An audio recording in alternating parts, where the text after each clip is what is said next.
जय जय रघुवीर समर्थ. सदा सर्वदा योग तुझा घडावा, तुझे कारणी देह माझा पडावा. उपेक्षू नको गुणवंता अनंता, रघुनायका मागणे हेची आता. हनुमंतांची कुळवली राममंडपा वेला गेली, श्रीराम भक्तीने फळली. रामदास बोले या नामे, शुका सारिखे पूर्ण वैराग्य जाचे. वसिष्ठा परिज्ञान योगेश्वराचे, कवी वाल्मिका सारिखा मान्य ऐसा. नमस्कार माझा सद्गुरु रामदासा, जयाचा जगी जन्म नामार्थ झाला. जयाने सदा वास नामात केला, जयाच्या मुखी सर्वदा नाम कीर्ती. नमस्कार त्या ब्रह्मचैतन्य मूर्ती, नेत्राने गुरुराज मूर्ती आपुली. मी जे धवा पाहिली, तू विष्णू शिव तूच दैवत मला. तू तात तू माऊली, झाला भाव मनात या मग करू कोणास पाचारण. प्रल्हादा गुरुराज या नित तुम्हा, माझे असो वंदन. ऋषिकल्पम रामभक्तं गुरुयज्ञेश्वराभिधं, चतुर्वेदेश्वर प्राणं प्रणमामि पुनः पुनः. आदौ रामतपोवनादिगमनं हत्वा मृगं काञ्चनं, वैदेही हरणं जटायुमरणं सुग्रीव संभाषणं. वाली निर्दलनं समुद्रतरणं लंकापुरी दाहनं, पश्चाद्रावण कुंभकर्ण हननम् एतद्धि रामायणं. जय जय रघुवीर समर्थ. आपले हे जे कळकटीचे प्रश्न सुरू आहेत ते आता शेवटचे 3 राहिले आहेत. आता मला सांगायचं आहे की फिलॉसॉफिकल क्वेश्चन्स जर कोणी विचारत असेल तर ते कंटाळवाणे होतात, पण त्याचा अनुभव जर आपल्याला घ्यायचा असेल, अनुभवाच्या अंगाने जर बघितलं तर कोणतंही प्रॅक्टिकल नॉलेज कधीच कंटाळवाणं होत नाही. आणि त्यातल्या त्यात रामांनी घेतलेलं जे ज्ञान आहे ते तर कसं कंटाळवाणं होण्याची शक्यताच नाही.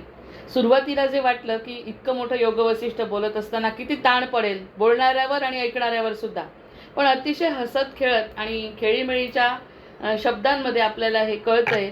हे खरंच सुमनताईंचं म्हणजे सुमनताईंचे आभार मानायला पाहिजे. प्रत्यक्षामध्ये अतिशय कठीण असा ग्रंथ आपल्याला त्यांनी साध्या भाषेमध्ये उपलब्ध करून दिला आणि ते सांगत असताना मला सुद्धा ताण आला नाही. आता बघता बघता कळकटीचे 17 प्रश्न झालेले आहेत. 16 प्रश्न झाले आहेत. 17 ते 21 आता फक्त 4 प्रश्न राहिलेत आणि ते प्रश्न झाले. त्या प्रश्नाचा फक्त संदर्भ पुन्हा 2 मिनिटात घेते. त्यांनी 17वा प्रश्न विचारला आहे, कारण आणि कर्तृत्व यांचा आश्रय न करता कोण क्रिया करणार आहे, हा 17वा प्रश्न आहे.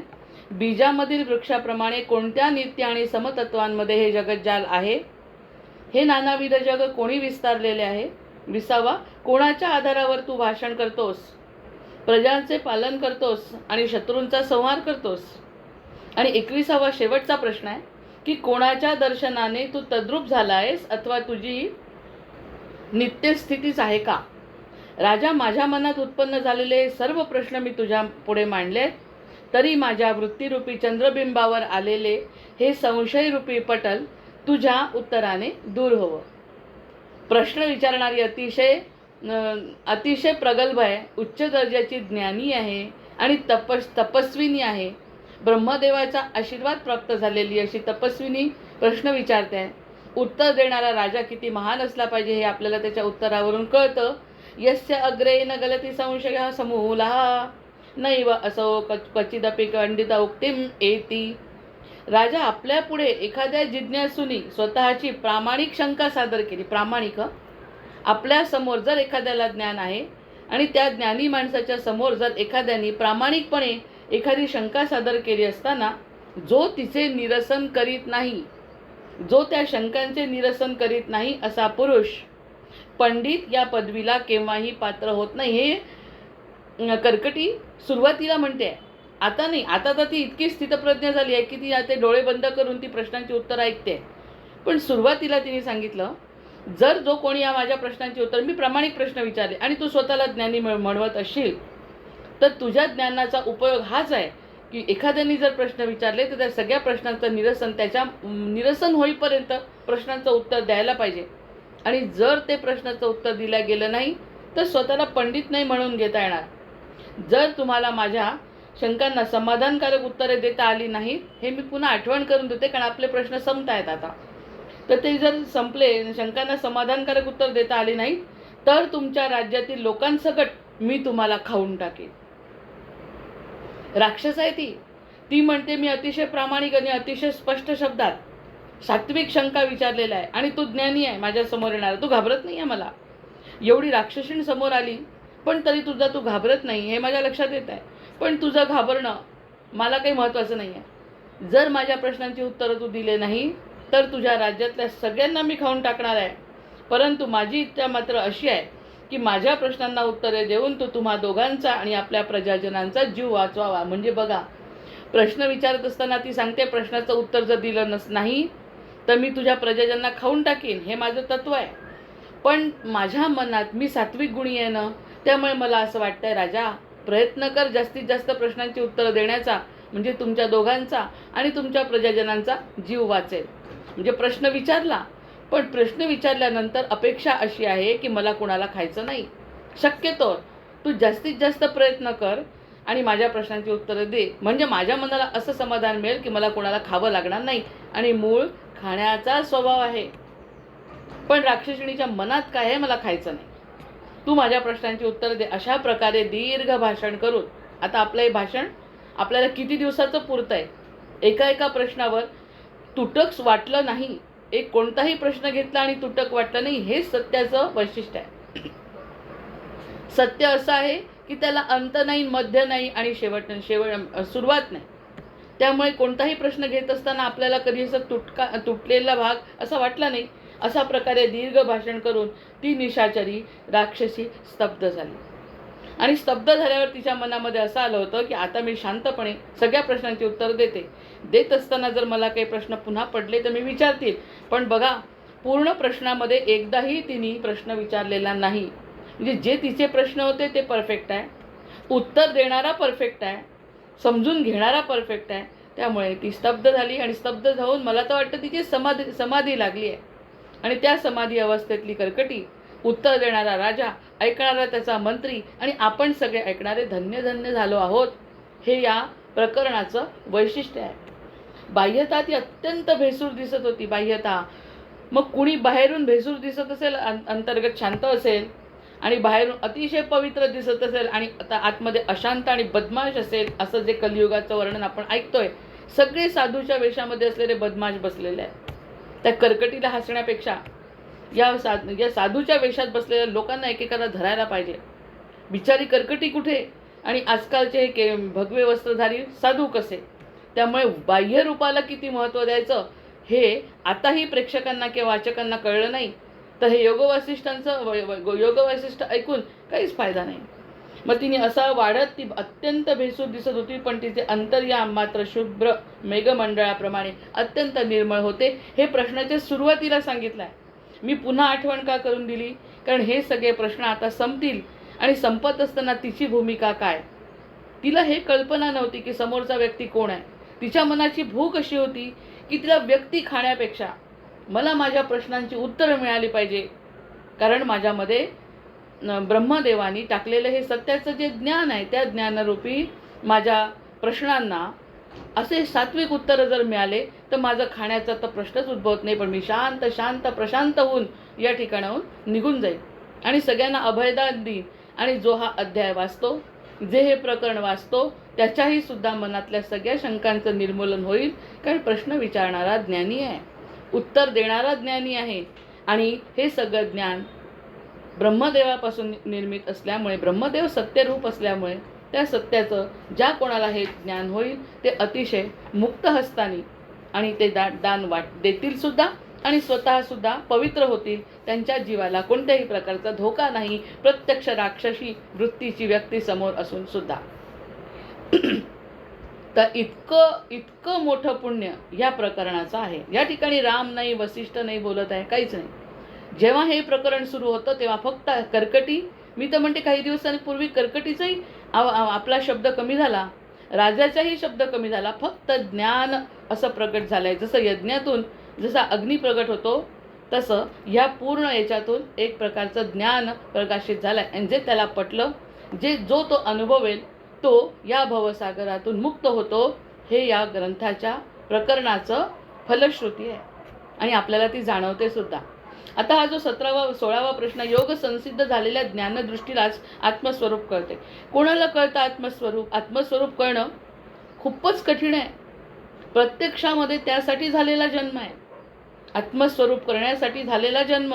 आत आपल्याला जे वाटतं की नाही, फक्त तेवढ्याकडे लक्ष देणे म्हणजे आत्मस्वरूपाकडे केंद्रित होणे. आत जे वाटतं ते, बुद्धीला वाटतं ते नाही. बुद्धीला जे वाटतं त्याच्या परे आतमध्ये अंतरात्मा म्हणजे आपला परमात्मा आहे. त्या आत्म्याकडून जे संदेश मिळतात, अगदी लहानपणापासून संदेश मिळतात, त्या संदेशांकडे जर लक्ष दिलं तर इतर कुठेही जाण्याची गरज नाही. कारण गुरु आणि ते आत्मतत्व आपल्यामध्येच आहे.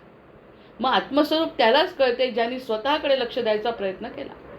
जो इतरांकडे किंवा बाह्यवृत्तीने विचार करतो त्याला ह्या गोष्टी कळू शकत नाही. आलेली संकट, आलेलं दुःख आणि बाहेर दिसणाऱ्या गोष्टी जर खऱ्या वाटत असतील तर आत्मस्वरूप त्याला सत्याचं ज्ञान होऊ शकणार नाही. आत्मस्वरूपाचं म्हणजे सत्याचं ज्ञान.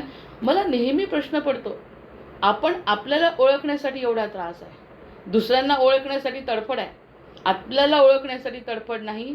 आणि ही तळमळ जर होत नसेल तोपर्यंत आपल्याला मुक्तीसुद्धा शक्य नाही. म्हणून फक्त योग संसिद्ध झालेल्या ज्ञानदृष्टीला आत्मस्वरूप कळते. आता एवढ्या सगळ्या प्रश्नांनंतर जर ज्ञानदृष्टी आली असेल म्हणजे वाचणारा सांगणारा सोडून द्यायचं. या ज्ञानदृष्टीने जो विचार करेल त्याला आत्मस्वरूप कळतं, हे याची फलश्रुती आहे. आता सर्व जगाचा त्याग आणि त्याची धारणा करणारा तो चिदणू सर्व रूपाने स्थित आहे. जेव्हा त्याच्या ठिकाणी जगाचे स्फुरण नसते तेव्हा त्याच्या ठिकाणी जग नसते, परंतु त्याच्यामध्ये जेव्हा जगाचे स्फुरण होते तेव्हा तो आपल्या साक्षीत्वाने जग धारण करतो. जेव्हा त्याला वाटतंय की स्फुरण आहे आत्म्याचं तो जग धारण करतो. आणि ज्या ठिकाणी त्याच्या स्फुरण नाही त्यावेळी तो जग धारण करत नाही. म्हणजे निर्माताच नाही. निर्माता नाही तर सांभाळणारा नाही, सांभाळणारा नाही तर प्रलय करणारा सुद्धा नाही. त्याच्या मनात आलं तर सगळं आहे. त्याच्या मनात आलं जग निर्माण करायचं आहे तो केलं. त्याच्याच मनात आलं सांभाळायचं आहे तो सांभाळतो. त्याच्याच मनात आलं याचा तर विलय करायचा तो करतो. या तिन्ही गोष्टी त्याच्याच आहेत. सर्व जगाचा त्याग आणि त्याची धारणा करणारा चिदणू सर्व रूपाने स्थित आहे. प्रत्येक ठिकाणी आता सध्या दासबोधामध्ये हा समाज सुरू आहे, विमल ब्रह्म निरूपण. त्या ठिकाणी त्यांनी सांगितलं आपण अनंत फक्त अनंताला म्हणतो. म्हणजे भगवंताला अनंत म्हणायची आपल्याला माहिती आहे की अनंत म्हणत असताना भगवंत, पण ते म्हणतात पृथ्वी सुद्धा अनंत आहे. पाण्याचा कण समुद्रातला जर विचार करा तो अनंत आहे. सर्व प्रकारची झाडे अनंत आहेत, सर्व प्रकारच्या योनी अनंत आहेत. एक नुसते मासे जरी घेतले तरी त्या मास्यांच्या सुद्धा अनंत योनी आहेत. एक मनाचा विचार आपल्या घेतला तर तो अनंत विचार आहे. एका माणसाचा विचार अनंत आहे. असे अनेक माणसं जेव्हा जमतात त्यांचे अनंत विचार आहे. ही दृष्टी फक्त दासबोध आणि हेच लोक देऊ शकतात. आपल्याला वाटतं अनंत म्हणजे असीम अमर्याद, ज्याची सत्ता आहे तो अनंत आहे. पण तोच अनंत ह्या अनंतामध्ये सुद्धा आहे हेच त्यांना सांगायचं. चिदणू सर्व रूपाने स्थित आहे. समुद्राचा एक कण आणि अनेक एवढा मोठा महासागर हा अनंतच आहे. त्याला तरी कुठे सीमा आहे? आपल्या विचारांना तरी कुठे सीमा आहे? आपल्या प्राण्यांच्या कीटकांच्या योनीला कुठे सीमा आहे? हिमालय पर्वताला कुठे सीमा आहे? या असीम अनंत ह्या ठिकाणी सुद्धा आहे. फक्त त्या असीम आणि अनंत हे जे दिसणारं जे रूप आहे त्याचा सुद्धा निर्माता अनंत आहे, त्यामुळे तो अनंत आहे. तो नुसता अनंताचा समास आहे तो विमल ब्रह्म निरूपण म्हणजे जो काल झाला.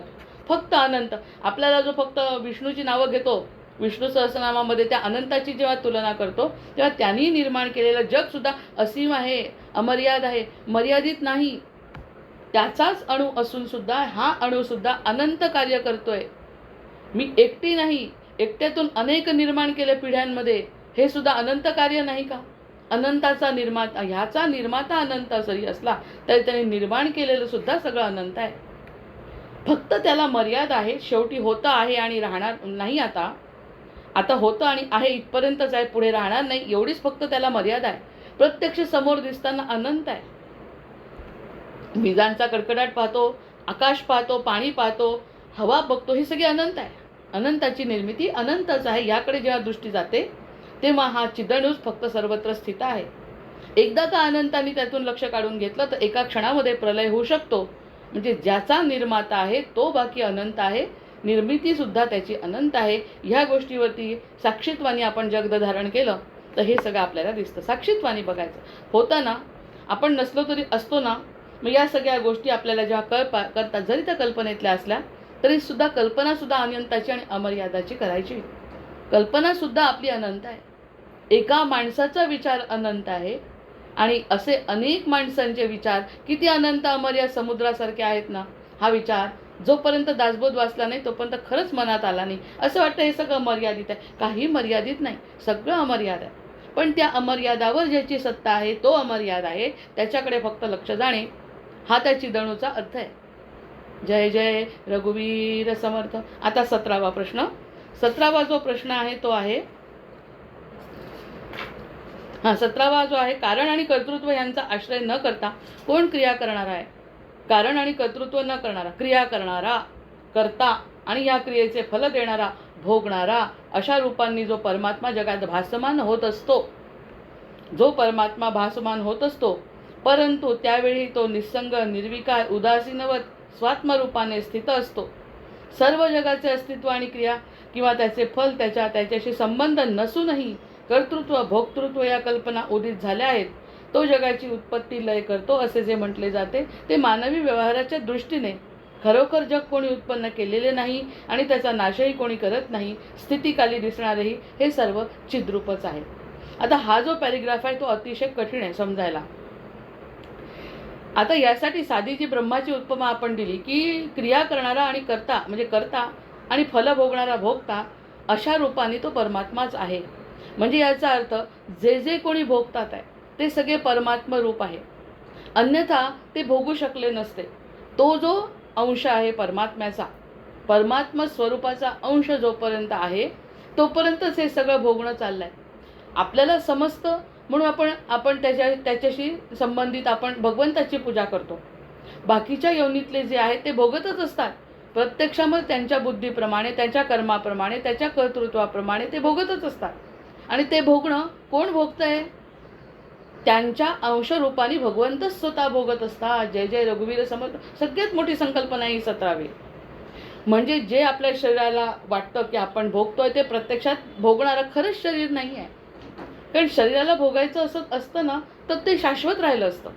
शरीर, देह शाश्वत नाही, बुद्धी शाश्वत नाही, चित्त, बुद्धी, अहंकार आणि हे सगळे शाश्वत नाही. हे सगळी निर्मितीचा खेळ जर असेल तर भोगणारा कोण आहे? त्यामध्ये जो भोगणारा आहे म्हणजे आत्मस्वरूपामध्ये, आत्मस्वरूप जाणा म्हणतात ना, ते मी जे मूळ स्वरूपामध्ये आहे ना ते हे सगळं भोगत असतो. प्रत्यक्षात तो निर्विकार आहे. त्याच्या सोबत आलेलं जे अंतःकरण आहे ना, त्या अंतःकरणाचे हे सगळे परिणाम आहे. ते अंतःकरणमध्ये जीवात्मा ज्याला म्हणतो तो जीवात्मा हे सगळं भोगतो असं वाटतं आणि तो भोगतो म्हणून पुन्हा जन्माला येतो. त्याचा आत्म्याशी काहीही संबंध नाही. तेवढाच संबंध आहे देहाचा जेवढा आहे तेवढा. म्हणजे आता स्त्री आहे, पुरुष आहे, योगी आहे, साधू आहे आणि गृहस्थी आहे, चोर आहे, डाकू आहे, हे सगळे त्याचं बाहेरचं आहे. आतमध्ये जो भोगणारा आहे ना तो निर्विकार आहे. तो कधीही बांधलेला गेलेला नाही आहे. चोराचा जरी असला तरी तो मुक्त आहे. फक्त प्रश्न असा आहे त्याच्या रूपात असणारा जो जीवात्मा आहे तो ते भोगतो आणि त्याप्रमाणे पुन्हा जन्म घेतो. प्रत्यक्षात भोगणारा तो नाहीच आहे आत्मा. आत्मा पहिले मोकळाच होता, आहे आणि राहणार आहे. तो अतिशय स्वच्छ, नितळ असा निर्लेप तोच परमात्म्याचं स्वरूप आहे. मग आपण आपल्याला जर ओळखलं तर परमात्म्याचं स्वरूप आपल्याजवळ नाही का? जर आपल्या चैतन्य रूपामध्ये जर ते नसतं तर या देहाने काहीच भोगलं नसतं. तो साक्षी भावाने बघतो काय भोगतो आणि काय म्हणत काहीच नाही. यासाठी साधं उदाहरण विठोबाचा पंढरपूरचा विठोबा. त्याच्याकडे आपण गेल्यानंतर तो आपल्याला काहीच सांगत नाही, हे करा आणि ते करा. कारण प्रत्यक्ष त्याच्याशी संवाद आपण करू शकत नाही आपली पात्रता नसल्यामुळे. पण आपण त्याच्याकडे जाऊन आल्यावर जी वृत्तीमध्ये बदल होतो, मग त्या वृत्तीमधला बदल झाल्यामुळे आपल्या आत्म्याला आनंद मिळतो आणि तसा तसा व्यक्ती आपल्या जीवनामध्ये बदल घडवतो. प्रत्यक्षात विठोबा बोलत नाही, कारण आत्मा हा परमात्म्याचा अंश असल्यामुळे काही संकेत, काही खूण त्याला कळते आणि मग तो तसा वागतो आणि मग भोगणारा जो आहे तो जो मुक्त आहे त्याला आनंद मिळतो. नाही तर त्याच्याकडे जाऊन आलो नाही, ज्या ठिकाणी श्रद्धा नसेल आणि आपण जर अगदी भोगयोनीसारखं वागलं ना तर आत्मा तर निघून जाईल पण जीवात्मा तळमळत पुन्हा आपला फिरत राहील. हा फक्त सृष्टीचा खेळ आपल्याला जर समजला तर सृष्टी ही मर्यादित आहे आणि सृष्टीकर्ता अमर्याद आहे. त्यामुळे अमर्याद तत्व आपल्यामध्ये आहे, ते मुक्तच होतं आहे आणि राहणार आहे. म्हणून या जीवात्म्याचा खेळ जर कळला तर मग क्रिया करणारा आणि भोगणारा तो कोणीच नाही आहे. आता हे देहाच्या कार्याप्रमाणे ह्या जन्माला आलो म्हणून हे कार्य करतो, प्रत्यक्षामध्ये आतमध्ये असलेला आत्मा आहे ना, त्या सगळ्या गोष्टी साक्षीभावाने पाहतो, जसा पंढरपूरचा विठोबा पाहतो. जसा सूर्य आपल्याकडे बघतो, सूर्याच्या प्रकाशात कोणी कशा चुका करत नाही, ज्ञान मिळाल्यानंतर अज्ञानाकडे वळत नाही, सूर्याच्या प्रकाशामध्ये चोरी होत नाही, रात्रीच्या अंधारात चोऱ्या होतात, सूर्याच्या प्रकाशात कोणी चोऱ्या करत नाही. तर हे सगळी स्पष्टता जी आहे ते स्पष्ट स्वरूप आपल्याला भगवंताच्या स्वरूपात समोर सूर्याच्या रूपात दिसतं. आणि ते जर आपल्याला पटलं आणि आपला आत्मा जो त्याचाच अंश आहे तो तेव्हा मुक्त होतो जेव्हा मर्यादित अवस्थेमध्ये बुद्धी विचार करणं सोडते. असा अतिशय जटिल पण साधा असा अर्थ आहे. आणि त्यांनी आधीच सांगितलं याच्या बाबतीत योग संसिद्ध झालेल्या ज्ञानदृष्टीलाच फक्त आत्मस्वरूप कळतं. आता व्यवहारांनी जे काही व्यवहार करतो ते जीवात्म्याचे आहेत, ते देहाचे आहेत आणि आपल्याला जे वाटतं तसे आहे. आपल्याला वाटतं ते सगळं सत्य नाही, सत्य एक वेगळंच आहे, अजूनही आपल्याला कळत नाही. पण त्याचा परिणाम, त्याचा जर फलश्रुती ही आपल्या समाधानात असेल तर ते समाधानी रूप बाकी भगवंताचं आहे. जय जय रघुवीर समर्थ. असमाधान असेल तर ती अविद्या आहे आणि ते भगवंताचं स्वरूप असू शकत नाही. कारण भगवंत जसा निर्लेप आहे तसाच आपला आत्मा निर्लेप आहे. त्याला आपल्या स्वानंदातच आनंद आहे, कारण त्याचंच स्वरूप आपल्याला जवळ आहे. तो आनंदी जर असेल तर आत्मा आनंदी आहे आणि त्याला फार आनंद होतो. त्याची तळमळ थांबते. आत्म्याची तळमळ परमात्म्याच्या मिलनानेच थांबू शकते. या सगळ्या गोष्टी फक्त त्याच्याशी संबंधित आहेत. मला त्यावरती असं किती स्पष्ट करता येत नाही. जर आपण मोठ्या कशाचा तरी अंश आहोत आणि छोट्यामध्ये रमलो तर मोठा तळमळणारच आहे ना. या सगळ्या गोष्टी वडिलांनी दिलेली एखादी गिफ्ट आहे आणि वडिलांनी दिल्यानंतर आपण वडिलांना जर विसरलो तर वडिलांना त्रास आणि त्या खरंच त्या मुलाला सुद्धा त्रास होतो हे त्याला जाणवत जरी नसलं तरी मुलगा आणि वडिलांचं जे नातं आहे तेच परमात्म्याचं आणि आत्म्याचं आहे. तो आत्मा म्हणून ते लागाची नरी मे डाग, अरे तुला सोडून मी या जगामध्ये प्रवेश केला आणि माझा आत्मा डागाळला.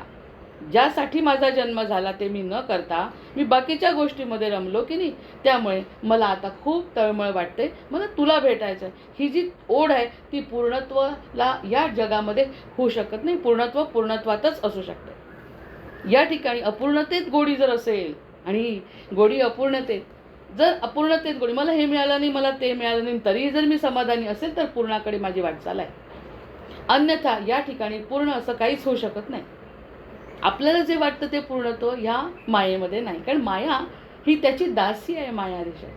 मायाधीशाची दासी असल्यामुळे मायेजवळ संपूर्ण असं काहीच सापडत नाही. हजारो कोटी पैसा दिला तरी मानसिक समाधान विष्णूजवळच आहे. मग विष्णूजवळचं समाधान लक्ष्मी पूर्ण करू शकत नाही, पण लक्ष्मी दासी आहे. त्याप्रमाणे जर आपण त्याचे पाय धरले तर पूर्णत्वाकडे वाटचाल हा आत्मा करू शकतो आणि आत्म्याला त्याच ठिकाणी शांती मिळत असते.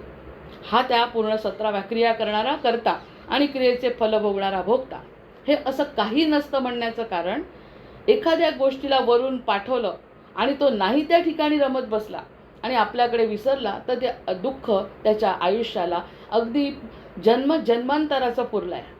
पण असं हे दुःख, भवसागराचं दुःख फक्त परमात्म्याच्या विचारानेच फक्त आपल्याला शांत करू शकतो. कारण त्याचा आणि आपला हा ऋणानुबंध, रे दयाघना, या ऋणानुबंधाच्या गाठी.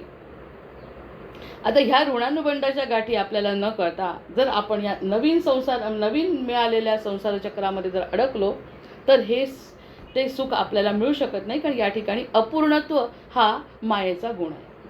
अपूर्णत्व हा मायेचा गुण आहे हे जर आपल्या एखाद्या व्यक्तीला कळलं तर ह्यामध्ये रमण्याचं काही कारण नाही. जे आहेत त्यात सुखी आहे. झोपडीत सुखी राहू शकणारा माणूस राजमहालात राहील असं नाही आणि राजमहालात जो राहतो तो विरक्त आहे असं म्हणायला हरकत नाही. तर ह्या सगळ्या गोष्टींचा खरोखर जग कोणी उत्पन्न केले नाही हा अर्थ या ठिकाणी असा बसतो.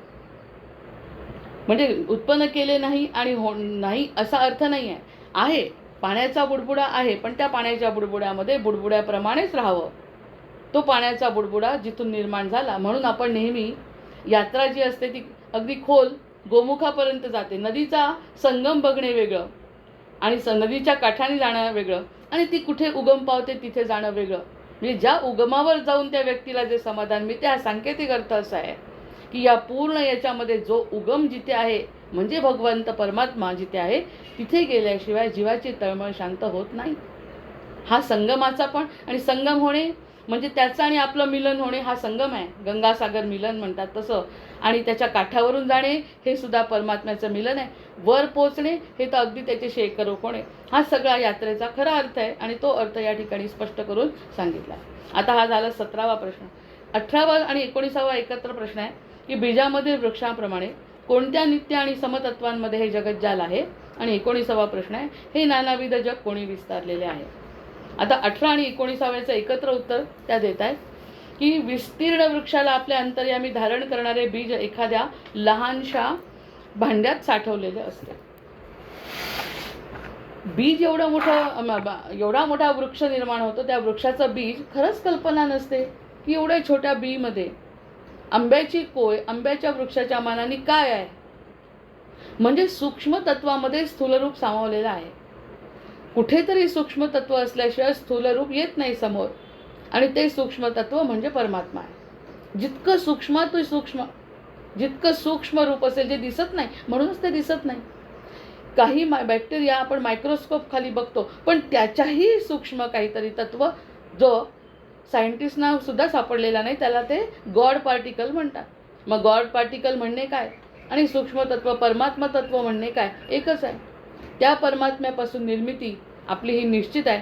म्हणजे त्या वृक्षाचं बी हे कोईमध्ये म्हणजे त्या छोट्या बीजामध्ये आहे. त्या बीजाकडे बघून समजत नाही. जोपर्यंत त्यामध्ये ती उत्पत्ती आहे, ती कल्पनाशक्ती जोपर्यंत आपली जागृत होत नाही तोपर्यंत एवढा मोठा वृक्ष त्या बीजातून निर्माण होतो ही संकल्पना आपल्याला समजत नाही, त्याकडे लक्षच जात नाही. कितीतरी गोष्टी अशा आहेत की ज्याकडे आपली बुद्धी हुशार असून आपण ह्या गोष्टीकडे गृहीत धरणे हा फार वाईट गोष्ट आहे. आपण या सगळ्या आंब्याचं झाड येतच असतं, प्राण्यापासून प्राणी निर्मिती होतच असते, आपल्यापासून आपली पिढी सुरूच असते, पाणी तर मिळतच असतं, पाऊस तर पडतच असतो, थंडी तर वाजत, अरे हे सगळं वाजत असते. निसर्ग चक्राचं काय मूळ आहे ते कळायला नको. मग या सगळ्या मुळाकडे जेव्हा गेलो तेव्हा आपल्याला किती त्यांनी सोय करून ठेवली आहे. जन्माच्या आधीपासून, जन्माच्या पिढीच्या आधीपासून आपल्या योनीची आपल्या ब्रह्मांडाची निर्मिती होण्यापूर्वीपासून त्यांनी सगळी सोय करून ठेवली आहे. असं जेव्हा बघितलं तेव्हा छोट्या गोष्टीमध्ये एवढं मोठं तत्व सामावलेलं आहे जे झाकून आहे. ते झाकलेलं आवरण केव्हा निर्माण होईल, जेव्हा आपली ज्ञानदृष्टी पडेल. प्रत्येक गोष्टीला वाढवणारा सूर्य आहे. अगदी निश्चल प्रेमाने तो करत असतो, शिस्तबद्ध आहे, कोणाला कमी कोणाला जास्त नाही. आणि त्याचा जर प्रकाश आणि सूर्याच्या प्रकाशाच्या शिवाय एकही गोष्ट जगू शकत नाही. आणि समजा डेन्स फॉरेस्ट म्हणतात त्या ठिकाणी सुद्धा सूर्यप्रकाश खालपर्यंत जात नाही, तर मोठी झाडं त्यांना आपला सूर्यप्रकाश देतात. म्हणजे ही सुद्धा एक संकल्पना आहे की सूर्यप्रकाशाच्या शिवाय कोणतीही जीवसृष्टी जगू शकत नाही, नाही तर फंगस लागून ती खराब होते. मग हे सगळं जर सूर्यप्रकाशाचं सारखं जे ज्ञान आहे ते ज्ञान म्हणजे असं आहे की माझ्याशिवाय काही नाही. आणि माझ्याजवळ जे तत्व आहे ते तुझ्या अणुरेणूमध्ये फोटोसिंथेसिस आपण शिकलेलं आहे. त्या फोटोसिंथेसिस म्हणजे सूर्यापासून मिळणाऱ्या प्रकाशाचं हरितकणांमध्ये रूपांतर करून पानं हिरवी होतात. हे सगळं सूर्याचं अस्तित्व जर नसेल तर आपण काहीच करू शकत नाही. हे सूर्यतत्व जे आहे ते सूक्ष्म रूपामध्ये सगळीकडे कार्यरत आहे. आणि ते सूक्ष्म तत्व जसं बीजामध्ये छोटंसं असतं आणि एवढा मोठा वृक्ष होतो, तसा त्या सूर्यातला जो बीज कण आपल्याला मिळतो त्यातून एवढी मोठी पृथ्वी. एकही असा वस्तू नाही की ज्यामध्ये सूर्यतत्व काम करत नाही. कशाला? आत्माच आपला सूर्यतत्वाचं कारक आहे. त्या आत्म्याला सूर्यप्रकाश म्हणजे ज्ञानाची खरी गरज आहे. त्या आत्म्याची तळमळ ज्ञानाची आहे. ज्ञान कोणतं? की हे सगळं चालवणारा जो आहे तो माझा आहे आणि मी त्याचा आहे. याच्या व्यतिरिक्त तिसरं ज्ञान आत्म्याच्या समाधानाला आवश्यक नाही.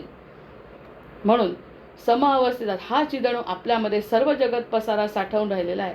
हा जो अणू आहे तो सगळ्या जगाचा पसारा साठवून आहे. आपल्याला दिसतंय अधांतरी हे डुले नभांगण, फक्त नभांगण अधांतरी डुलतं. हे जर कवी कल्पना असेल तर ह्या नुसत्या डोलणारा हा जो डोलारा आहे त्या डोलाऱ्याला सांभाळणारा एक अणू त्या सगळ्या गोष्टी चालवत असतो. मग तो दिसत नाही, हेच तर प्रश्न आहे ना. जे दिसतं त्याकडे लक्ष जातं, जे दिसत नाही त्याकडे आपलं लक्ष जात नाही. फलं, पुष्प, पाने, फांद्या अशा विविध रूपांनी दिसणारा वृक्ष ज्याप्रमाणे बीजामध्ये, त्याप्रमाणे एक रामांच्या बाबतीत तर वर्णन करत असताना रामांनी स्वतः म्हटलंय की ते मला एखाद दिवशी खरंच काढावंच लागणार आहे, की रामांनी असं म्हटलंय की जो जाणता पुरुष आहे, जो स्वतःला जाणतो, त्याचं महत्त्व माझ्या लेखीस मी सुद्धा त्याच्यापुढे नतमस्तक आहे. म्हणजे त्या व्यक्तीपुढे जो जाणतो, मलाच म्हणून नाही, त्या चिदणूला मी सुद्धा स्वतः परमात्म तत्वाचा जाणतो आणि मर्यादित अवस्थेत कार्य करतो. पण असा जाणणारा पुरुष माझ्यासाठी काय आहे? म्हणजे ज्यासाठी तुमचा जन्म झाला हे जर जाणत असतील तर भगवंत स्वतः म्हणतात राम की असा पुरुष मला अतिशय प्रिय आहे, जो स्वतःला जाणतो. आणि त्याचं वैशिष्ट्य फार मोठं आहे. जाणत्या पुरुषाचं वैशिष्ट्य फार मोठं आहे. त्यांनी इतरांना काही ज्ञान द्यावं न द्यावं, तो स्वतः जरी मुक्त झाला तरी तो माझ्या दृष्टीने अतिशय, म्हणजे मी त्यांच्यापुढे नतमस्तक होतो. मग त्यांनी म्हटलं हे फक्त ज्ञान बीजरूपामध्ये जे वृक्षाचं अस्तित्व बीजरूपामध्ये कसं सामावलेलं आहे, हे एकच उदाहरण का देतात योग वसिष्ठामध्ये? असे अनेक उदाहरण आपण आपल्या मनाने करू शकतो. मग ह्या सगळ्या म्हणजे ते ज्ञानदृष्टीला कळते, बाकी सगळ्यांना कळत नाही. प्रत्येकाला आंबे खाणं माहिती आहे. आंब्यांची वृत्ती आणि एकदा माहिती करून घेतल्यानंतर मग आपली वृत्ती या मर्यादेमध्ये रमत नाही. अमर्याद स्वरूपाचं ज्ञान झाल्यानंतर मर्यादेमध्ये बुद्धी रमत.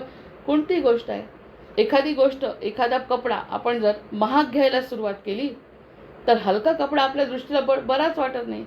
आपली ती एक लेवल असते बुद्धीची की या बुद्धी एवढाच आम्हाला आवडणार, याच्यापेक्षा खालचं आता आवडत नाही.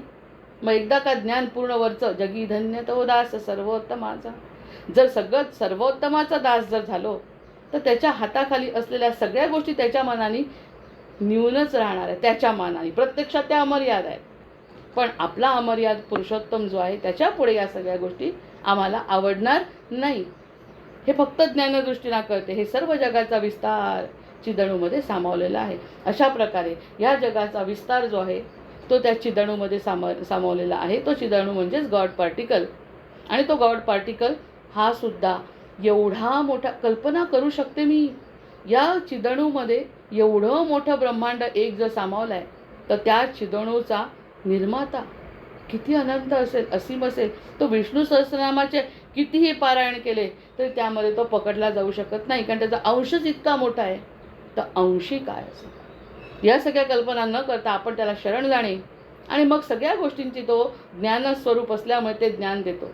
ज्याच्याजवळ जे आहे ते वस्तू देतच असतो. ज्याचा जो ज्ञान आहे तो ज्ञान देतो, ज्याच्याजवळ पैसा आहे तो पैसा देतो, ज्याच्याजवळ प्रेम आहे तो प्रेम देतो, कृष्णाजवळ प्रेम आहे तो प्रेम देतो, रामाजवळ शिस्त मर्यादा आहे, धर्म आहे, धर्म देतो. आणि असा हा चिदणू ज्याचा आहे तो परमात्मा, ज्याचे हे सगळे अंश आहे, दशावतार जे आपल्या पुराणात लिहून ठेवले म्हणून याच्या व्यतिरिक्तही कितीतरी गोष्टी आपण आता कल्पना करू शकतो कसा सांभाळतो. तो त्याचा मोठा असल्यामुळे त्याच्यासारखा करण्याचा प्रयत्न करतो. म्हणजे इथे आपण शिल्लकच राहत नाही, या जगासाठी तो व्यक्ती शिल्लक राहत नाही. इतकं महत्त्व या ज्ञानी माणसाचं आहे. आणि ज्ञान कोणतं बरं? हे ज्ञान नाही जगातलं कोणतंच, त्याचा मी माझा तो, हे जर त्याच्या मनाला पटलं तर याच्यासारखं अमर्याद असीम अनंत ज्ञान असणारा माणूस अतिशय विरळ आहे. आणि हे रामांना समजवतायत आणि राम अतिशय शांतपणे ऐकतायत वसिष्ठांच्या तोंडून. हे कर्कटी प्रश्न विचारते आणि उत्तर देणारा आदित्य आहे. आणि हे सगळं प्रकरण ऐकणारा धन्य धन्य आहे. जगी धन्य तो दास सर्वोत्तम. कोणतंही नाव द्या त्याला, राम द्या, कृष्ण द्या, विष्णू द्या, परमात्मा द्या, कोणतंही नावात काय आहे, घेत राहायची त्यांची नावं. प्रत्यक्षात नावाच्या पुढे तो आहे. मग बीजा वाचून बीज सोडून वृक्ष असू शकत नाही. बीजच नाही तर वृक्ष कसा, अणूच नाही तर ब्रह्मांड कसं. किती स्पष्ट केल्या त्या. थोडंसं जरी आपलं ज्ञान स्पष्ट झालं ना तर या सगळ्या संकल्पना अगदी म्हणजे समजण्यासारख्या. तसं समजू शकत नाही, त्याची कृपा असल्याशिवाय समजू शकत नाही. कारण आपलं पुन्हा हे काय अर्थ आहे याला, ह्याची दाणवण ब्रह्मांड हे काय दिसत असतं का? आपल्याला ते समोरचे प्रॉब्लेम्सच दिसतात, आपल्याला समोरची तर कर्तव्यच दिसतात, आपल्याला तर आपला देह खंगत चालला आहे तेच दिसतो, आपल्याला तर आपली मर्यादा माहीत नाही, आम्हाला कौतुक पाहिजे, प्रसिद्धी पाहिजे. आणि मला असं वाटतं, मला तसं वाटतं, असं जर असेल तर या ठिकाणी ही संकल्पना स्पष्ट होऊ शकत नाही. आधीच त्यांनी सांगितलं आहे की जो स्वतः आत्मज्ञानाकडे प्रवृत्त होत असेल त्यालाच हे ज्ञान कळेल, अन्यथा त्याची वेळ आल्यावर त्याला कळेल. किती वेळा जन्मात कळेल माहिती नाही. जितकं लवकर कळेल तितक्या लवकर आपली मुक्ती आहे, हे बाकी त्याची फलश्रुती आहे. मग बीजा वाचून बीज सोडून वृक्ष असू शकत नाही, त्याप्रमाणे विकास पावणारे जग चिदणूला सोडून राहू शकत नाही. आणि त्या चिदणूला जर ओळखायचं असेल तर ह्या त्याच्यापासून निर्मिती ज्या ब्रह्मांडाची आहे त्या ब्रह्मांडाचा विचार फक्त न्यूनत्वाने करायला पाहिजे, आणि जे शक्य नाही. आमच्याजवळ जो कोटी आले तर त्या कोटीमध्ये मन इतकं रमतं ना, कोटी हा भगवंतासाठी काहीच आकडा नाही. ते कोटी आणि हजारो कोटी जरी आले त्याच्यात जर मन रमलं तर भगवंत हसतात आणि म्हणतात ज्याच्यात तुला रमायला पाहिजे ते न रमता तुला याची आणि त्याची ती वेळ आलेली नाही. फक्त त्याची जर वेळ आली आणि भगवंताची जर कृपा झाली तर तो स्वतःचं ज्ञान दिल्यामुळे स्वतःसारखं करतो. म्हणजे त्याला या सगळ्या जगाचा संबंध संपला की आपोआपच मुक्तीचं द्वार उघडं होतं. हा माझा विचार आहे. त्यांनी म्हटलेलं आहे की विकास पावणारे जग चिदणूला सोडून राहत नाही. मग आम्ही कसं राहतोय त्याच्याशिवाय? आम्ही जर त्याच्याशिवाय राहत असू तर आमची मुक्ती शक्य नाही. ज्याचे मी आहोत त्याचा जोपर्यंत मला कल्पना येत नाही तोपर्यंत मुक्ती शक्य नाही. पण आता आपले सद्गुरू जीवनात येणे, हा ग्रंथ हातात पडणे आणि आमची वृत्ती तशी होणे, त्यामुळे निश्चितच मुक्तीचा मार्ग खुला झाला आहे. आता किती पुढे जायचं हे आपल्या हातात आहे. आता समजलं तरी किमान की काय सोडायचं आहे आणि काय धरायचं आहे. महाजनो येणं गतस्स पंथ. आता 20 आणि 21 हा शेवटचा प्रश्न आहे. थोडीशा घाईने असं केलं की पूर्ण संदर्भात 21 प्रश्नांचा लागला पाहिजे, म्हणून प्रत्यक्षामध्ये तिने सुरुवातीची जी भूमिका होती प्रश्न विचारण्याची ती सुद्धा आज सांगितली की जर समजा तू माझ्या प्रश्नांची उत्तर दिली नाही तर मी तुझ्या सगळ्या कुटुंबाला, तुझ्या प्रजेला आणि तुला, या दोघांना खाऊन टाकणार आहे. आणि ते खाऊन टाकले हा शब्द सुद्धा तिला नको होता. ती म्हणाली मला खायचं नाही आहे, पण माझा वृत्ती सांगितलं तुला मी की असं म्हटलं की मी तुझं सगळं खाऊन टाकते, पण मला खायचं नाही आहे. मला ना ज्ञान पाहिजे. ती आधीपर्यंत माणसं खायसाठी मरमर करायची. ती म्हणते मला आता ज्ञान पिपासू झाली, पटकन माझ्या प्रश्नांची उत्तरं दे, आणि मला तुम्हाला कोणालाही मारायची इच्छा नाही, पण तू जर नाही केलं तर माझा मूळ स्वभाव आहे मी तुला खाईन. असाही सुरुवातीचा संदर्भ आपण ऐकला आणि त्या संदर्भ आपण पूर्ण विसरून गेलो. इतकी सुंदर तिने प्रश्न विचारले आणि त्या प्रश्नांची इतकी सुंदर उत्तरं दिली. ह्याचं जर फल असेल तर आपली आत्मशांती, ब्रह्मानंदम परमसुखदम केवलम ज्ञानमूर्तिम द्वंद्वातीतं गगनसदृशं तत्त्वमस्यादिलक्ष्यम् एकं नित्यं विमलमचलं सर्वधी साक्ष्यभूतं भावातीतं त्रिगुणरहितं सद्गुरुं तन्नमामि. अनेन प्रियतां देवो भगवान् जानकीपतिः श्रीरामचंद्र पूर्वेशाम् अस्माकं कुलदैवतम्. असं कुलदैवत आमचं आहे, आमचे सद्गुरू आमच्या जीवनात आहे. त्यांच्याजवळ जो ब्रह्मानंद आहे त्या ब्रह्मानंदाची प्राप्ती म्हणजे याची फलश्रुती. आता 20 आणि 21वा प्रश्न आहे. जो प्रश्न असा आहे शेवटचा, ते म्हणतात आहे की कोणाच्या आधारावर तू भाषण करतोस? आता वैयक्तिक प्रश्न विचारलाय. कोणाच्या आधारावर तू भाषण करतोस आणि प्रजेचे पालन करतोस आणि शत्रूचा संहार करतोस? कुणाच्या भरोशावर, कुणाच्या आधारावर? आणि 21वा प्रश्न आहे, कुणाच्या दर्शनाने तू तद्रूप झाला आहेस अथवा तुझी नित्य स्थितीच आहे का? कुणाच्या दर्शनाने तू तद्रूप झाला? आता सरळ सरळ प्रश्न विचारला की तू इतकं कसा ज्ञानी आहेस? शेवटचा प्रश्न आहे, इतकं ज्ञान कसं काय आहे तुला? तर तो हे राक्षसी ते उत्तर देतोय आदित्य राजा की तू मी अशा द्वैत रूपाने भासणाऱ्या माझ्या सर्व क्रिया, आत्मबोधामुळे मला स्वप्नस्थितीतील क्रियांप्रमाणे भासत आहे. तो म्हणतो तू मी अशा द्वैत रूपाने, तू विचारते मी सांगतोय तू विचारते मी सांगतोय आणि ज्या काही मी क्रिया करतोय करचरण कृतम, हे शंकराचार्यांनी हे यांच्यापासूनच घेतलेलं दिसतंय ज्ञान. म्हणजे ज्ञान हे व्यासांपासून सगळीकडे आहे ना. तर व्यासांचं ज्ञान म्हणजे सगळ्यांनी जे आपण म्हणतो ह्याचं चोरलं त्याचं तोरलं, ह्यांनी याचं पाहून लिहिलं त्यांनी त्याचं पाहून लिहिलं, प्रत्येकजण कोणाचं ते पाहूनच घेतो ना, कारण आपल्या स्वतःची निर्मिती थोडी ज्ञान आहे. त्यामुळे हे जे शंकराचार्यांची जी उपासना आहे आपण जी नेहमी म्हणतो, कोणती जी स्वतः म्हणतो की सतत आपले त्यांच्या श्लोकाने करचरण कृतम वाजे म्हणतो, मग ती कृती म्हणजे ही कृती आहे असं मला वाटायला लागलं आता. ते म्हणतात की तू मी अशा द्वैत रूपाने भासणाऱ्या सर्व क्रिया, जे काही तू प्रश्न विचारते, हे जे काही उत्तर देते, हे आत्मबोधामुळे मला आत्मबोध झाला. आता राजा म्हणतो बोलत असताना सांगतोय ना मी, तर आत्मबोध जो झाला आहे त्या आत्मबोधामुळे असं वाटतंय मला हे स्वप्नस्थिती आहे. आणि या स्वप्नस्थितीतल्या क्रिया भासतात आहे. मी त्याच्याबद्दल जे बोलतोय ना ते सगळं अनुभवत असताना सुद्धा हे स्वप्नरूपी मला वाचतंय सगळं. कारण तो भगवंत स्वतः माझ्याकडून आणि तुझ्याकडून ते करून घेतोय असं वाटतंय. ही जी स्वप्नस्थितीबद्दल बोलतोय, मी जे अनुभव घेतोय, मी राजा आहे, माझी प्रजा आहे, तू एक राक्षसी आहे, तू मला प्रश्न विचारते, हे सगळं मला स्वप्नासारखं वाटतंय. जसं आपण हे निरूपण करतो, आपण असं वाटतं की आत्तापर्यंत या सगळ्या गोष्टी नव्हत्या आपल्याजवळ. आपण जे अचानक सुरू केलं हे मी नाही केलं. मी जर केलं असतं तर मी ठरवून केलं असतं. यावेळी म्हणजे हेच झालं पाहिजे, त्यावेळी हेच ज्ञान मिळालं पाहिजे, यावेळी हे, असं काही नाही. आपोआप गो विथ द फ्लो, प्रवाहाप्रमाणे जातोय असं वाटतं. आणि हे सगळं आपोआप घडतंय असं जेव्हा वाटतं ना, मी हे करते असं जेव्हा वाटत नाही कोणाला, तेव्हा ती स्वप्नस्थिती जाणवते की हे जे करून घेणारा कोणीतरी आहे आणि त्या स्वप्नामध्ये आपण हे सगळं करतोय असं मला आत्मबोधाने जाणवतंय असं राजा म्हणतो. मी जरी संसारात वावरताना दिसत आहे, मी संसारात वावरताना दिसतोय, तरी अखंड ब्रह्मानुभवामुळे माझी अद्वितीय स्थिती केव्हाच नाहीशी होत नाही. अरे हेच तर महत्त्वाचं आहे. मग गीतेमध्ये भगवंताचा उपदेश हाच आहे, शीतोष्ण सुख दुःखेषु. जर हे सगळं करत असताना मी करतच नाही काहीच, जसे आपले सर सारखे म्हणतात मी करतच नाही, ठावकर सर नेहमी म्हणतात आपण संधी दिली म्हटलं ते मी करणारा कोण आहे. मग हे जो अनुभव जे घेतो तो आत्मबोधी जो माणूस आहे तो करेल काही पण तो आत्मबोधात स्थित असतो सतत. हे बोलण्यापुरतं नसावं. आपलं कोणाचंच बोलण्यापुरतं जर नसेल तर तो म्हणतो माझंही बोलण्यापुरतं नाही. बोलण्यापुरतं म्हणणं कसं की गुरुर् ब्रह्मा गुरुर् विष्णू म्हणत असताना त्याच्यात खरा अर्थ नाही. म्हणवून घेत असताना मी खरंच गुरुचा आहे, माझंही काहीच नाही आणि मी जे आहे ते करून घेतो आहे. जसं आपोआप पाणी वाहतं नद्यांचं, तसं मी आपोआप वाहतोय आणि कुठेतरी जाऊन पोचणार आहे. पण ते अनंतापर्यंत जाऊन पोचणार स्थिती जर असेल ना, तर ती ब्रह्मानुभवामुळे, हा जो ब्रह्माचा अनुभव मी घेतला, कोणीही घेऊ शकतो हा अनुभव. एखादा लहानसा जीव, गरीब, ज्याच्याजवळ पैसा नाही, ज्याच्याजवळ बुद्धी नाही, ज्याच्याजवळ देहसुद्धा व्यवस्थित नाही, असा कुणीही जे किती भगवंत न्यायप्रिय आहे, किती भगवंत प्रेमळ आहे, त्याची स्तुती करत बसलो तर पुन्हा 1 तास कमी पडेल.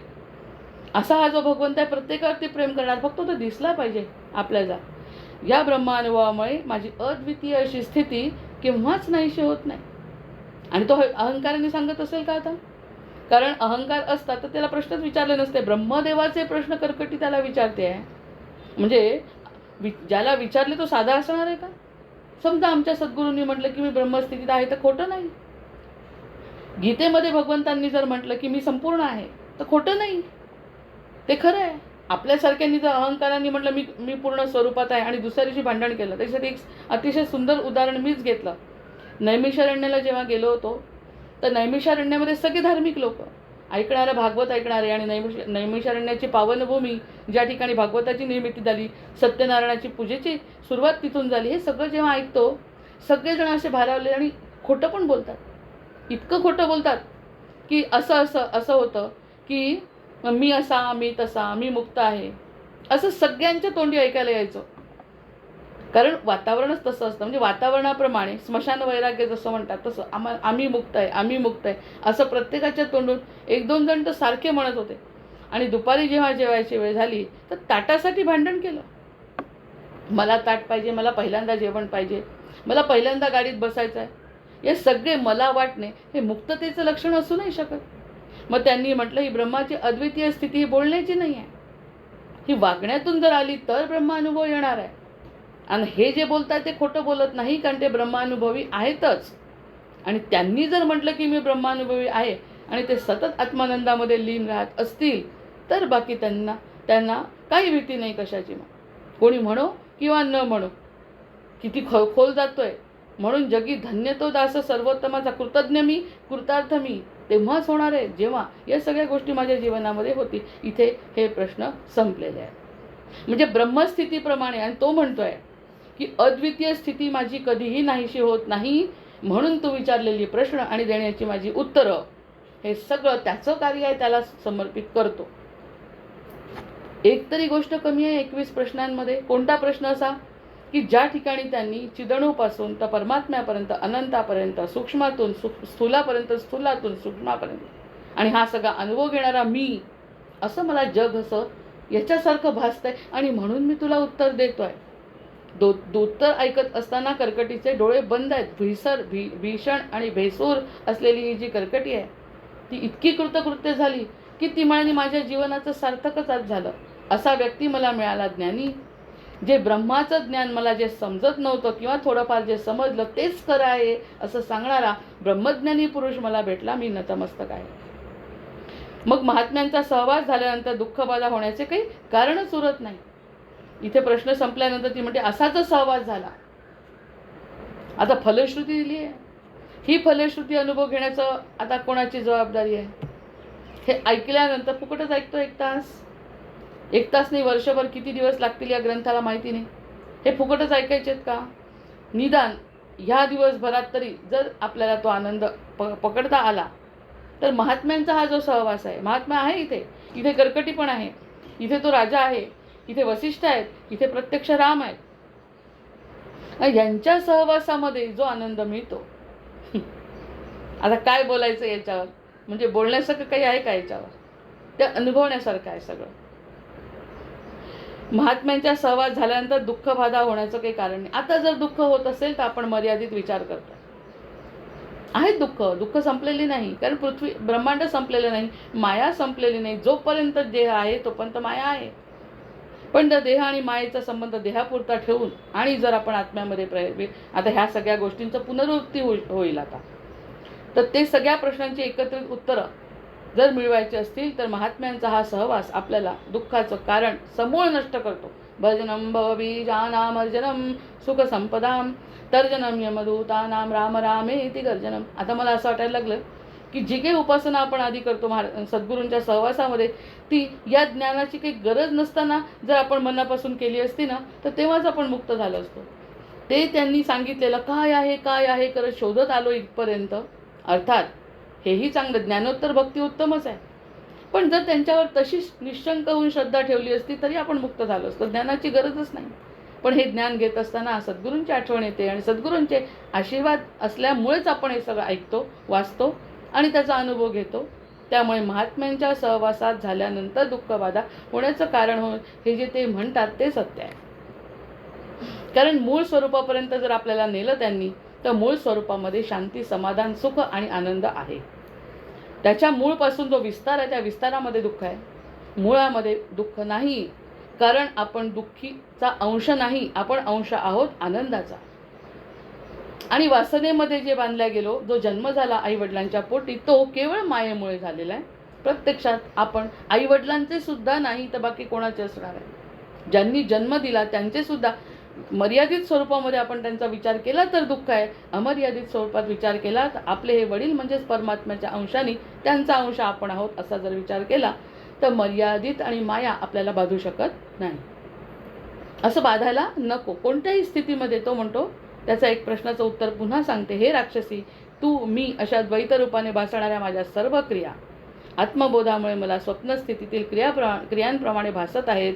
मी जरी संसारात वावरताना दिसत आहे तरी अखंड ब्रह्मानुभवामुळे मी अद्वितीय स्थिती केव्हाच माझी नाहीशी होत नाही. म्हणून महात्म्यांच्या सहवास झाल्यानंतर दुःखबाधा होण्याचं काही कारण उरत नाही. त्यांनी असं म्हटलं असतं पहिल्यांदाच की माया खोटी आहे आणि ब्रह्म खरं आहे तर आपल्याला पटलं नसतं. पण या सगळ्या स्वानुभवातून तो सांगतोय.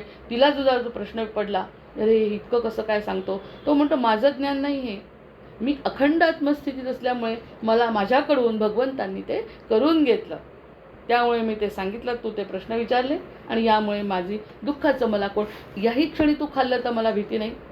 माझ्या प्रजेची मी रक्षा करण्याची जबाबदारी जरी असली, तुझ्या मनात जे असेल ते करू शकतो, पण करायचा प्रश्नच उद्भवत नाही. एकदाही तिच्या मनात तिने डोळेच उघडले नाही आहेत. डोळे उघडले तर ती काही केलं असतं. तिचा एकही प्रश्न असा घडला नाही की त्याचं उत्तर तिला समाधानकारक मिळालं नाही. त्याच्यामध्ये अगदी आत्मस्थितीमध्ये आणि समाधी अवस्थेमध्ये ती प्रश्नांची उत्तर ऐकते. आपणही किती भाग्यवान आहे की सांगणारा असा, ऐकणारे आपण, त्यांचं जे हे संवाद ऐकून जर आपली आत्मस्थितीमध्ये आपण जर गेलो तर आपल्याला दुःखाचं काही कारण उरणार नाही असा स्पष्ट संकेत योग वसिष्ठामध्ये मिळालेला आहे. रामा, अशा प्रकारचे त्या राजाच्या तोंडचे अनुभवसिद्ध गहन अर्थ व्यक्त करणारे शब्द ती राक्षसी जीवाचे कान करून ऐकत होती. आपल्याला नाही का आवडले नाही म्हटलं तरी जीवाचे कान काय सांगतात, काय उत्तर मिळेल, काय असेल, काय ते खरं ज्ञान, ही जी तळमळ आहे ना ती फक्त ज्ञानाची असू शकते. असले दुर्लभ तत्वज्ञानाचे रहस्य उलगडून सांगणारे भाषण श्रवण करायला मिळाल्यामुळे तिचा जीव संतोषाने डोलू लागला. इतकी आनंदी झाली, मारण्याचा तर प्रश्नच नाही, इतकी आनंदाने डोलू लागली. अरे वा वा, माझ्या सगळ्या प्रश्नांची उत्तर देणारा राजा, माझ्या भगवंताचं वर्णन करणारा तो राजा, मी त्याचा अंश आहे, मला इतका आनंद होतोय. मी त्याचा अंश असल्यामुळे तिचं ते घाणेरडं रूप, बाह्य स्वरूप ती विसरली. आत्मस्वरूपामध्ये आपण तर त्याच्या मनाने किती सुंदर आहे. राक्षसीचा विचार केला त्याप्रमाणे आपल्याला काही त्रासही नाही. आपल्याला देह किती सुंदर आहे, आपल्याला बुद्धी आहे, आपल्याला सद्गुरू आहे, इतकं स्पष्ट ग्रंथ समोर आहे, तर आपण किती डोलायला पाहिजे. संतोषाने डोलू लागला. राजाला धन्यवाद देत ती म्हणाली, आहा आहा, ज्याचा कधीही अस्त होत नाही अशा चिरकाल प्रकाश देणारा ज्ञानसूर्यासारखी तुमची बुद्धी किती पवित्र आहे. बुद्धी आहे तुम्हाला, आमची बुद्धी अपवित्र आहे, त्याची बुद्धी पवित्र आहे. आहा, काय सुख आहे, आहा किती सुख आहे, आहा किती सुख आहे. तुमच्या हृदयातून निघालेले वेचक बोल, थोडक्यात बोललात तुम्ही, जास्त नाही बोलले, प्रश्नांची उत्तरं दिली, मी जास्त बोलली. राजा कमी बोलला, कारण राजा काय एका 2 पेजमध्ये संपलाय, मी जास्त बोलली. किती दिवस झाले कर्कटीचा संवाद सुरू आहे, मी जास्त बोलली. ते म्हणतात तुमच्या हृदयातून निघालेले वेचक बोल ऐकून मला अतिशय आनंद झाला आहे. तुमच्यासारख्या विवेदी जगद्वंद्य पुरुषाशी संवाद करण्याचा योग मला अपूर्व भाग्याचा वाटतो. पेटवलेली दिवटी हातात असली म्हणजे अंधारात चाच पडण्याचा प्रसंग येत नाही. त्याप्रमाणे महात्म्यांचा सहवास झाल्यानंतर कोणालाही दुःखबाधा होण्याचे कारण उरत नाही. ह्या गडद अरण्यात सूर्यासारखे शोभणारे तुम्ही, तुमच्याबद्दल आदरबुद्धी व्यक्त करणे आणि तुमची माझ्याकडून शक्य असेल ती इच्छा पूर्ण करणे हे माझे कर्तव्य आहे. तरी तुमचे प्रिय असलेले कोणते कार्य मी करू हे मला सांगा.